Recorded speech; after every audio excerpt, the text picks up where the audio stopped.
So I think probably the biggest mistake that I see is that most people, they think about all of the ways that they could go and generate leads, and they actually forget how they're actually going to sell to them.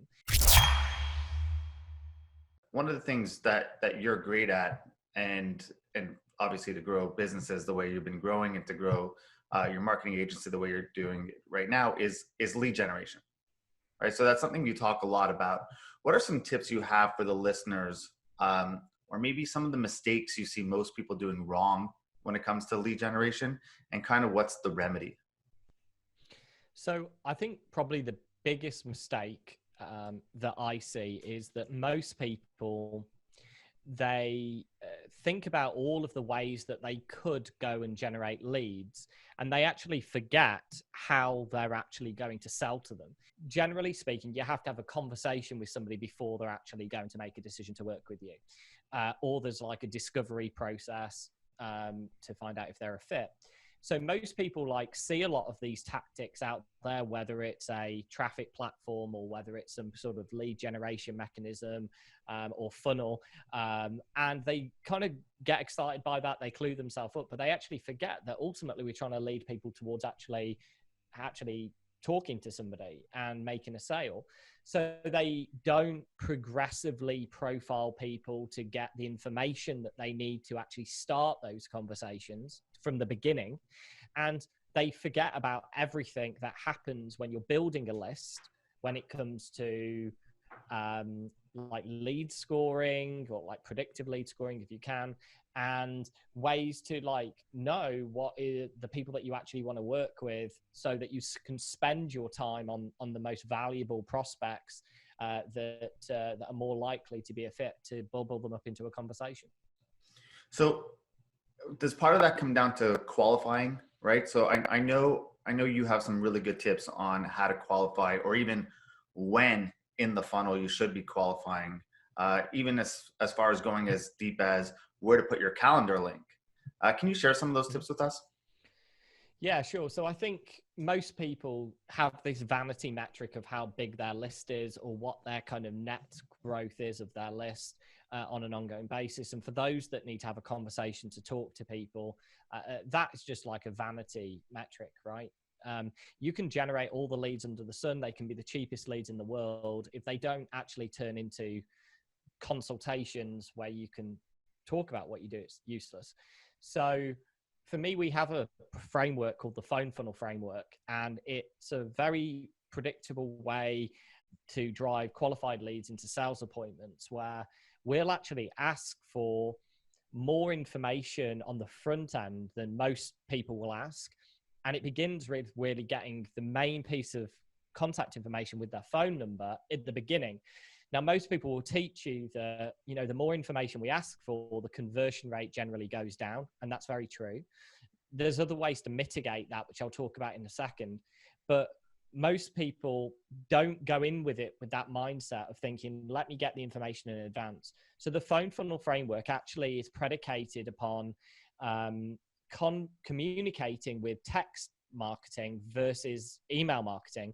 So we're connecting with the device that's in our prospect's pocket that opens out the channel of communication to then get them on the phone.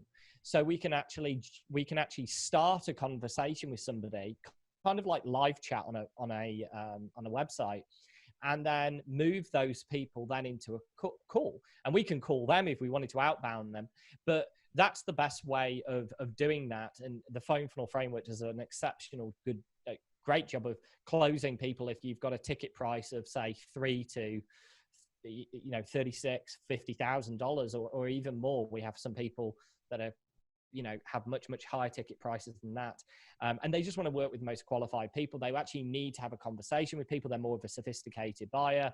Then that works really well. And if you aren't using the phone funnel framework, one of the best ways to collect more information as part of like a normal lead generation funnel is to actually do kind of a multi-step approach, where maybe on the first step we would have a very low entry based kind of value proposition, to download a PDF, like typical kind of lead magnet.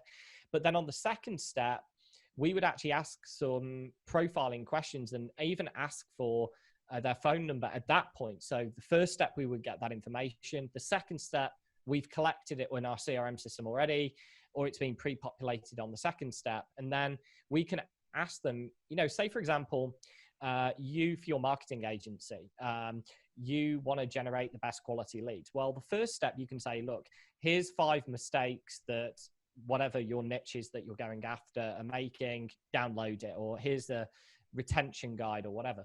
On the second step, you can say, hey, I'd love to post you, like mail you, you would say, we would love to mail you a physical version of this guide, plus several other bonuses that I think you'll really find helpful when it comes to insert desired situation, right?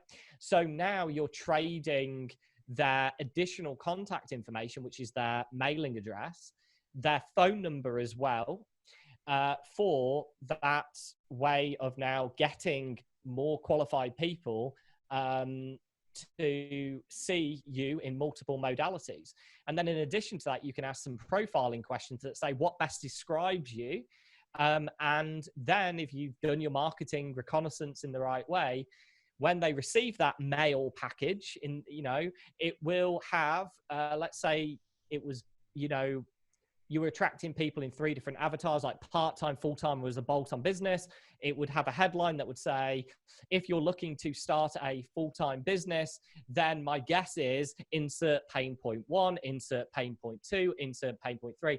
And it had flexible copy based upon what persona that they had selected, what profile they are. And then, of course, we can then start the conversation because we've got the mailing address. Hey, just wanted to check in that you got it in the mail, and that it had arrived okay. And then we're starting to then begin that conversation with them, of course. Hey, everyone. Thank you so much for watching this video. If you want, check out our most recent video over here. And this one is the one YouTube thinks you'll like. But if you really enjoyed watching, please do me a favor, like and subscribe over here. Thank you so much.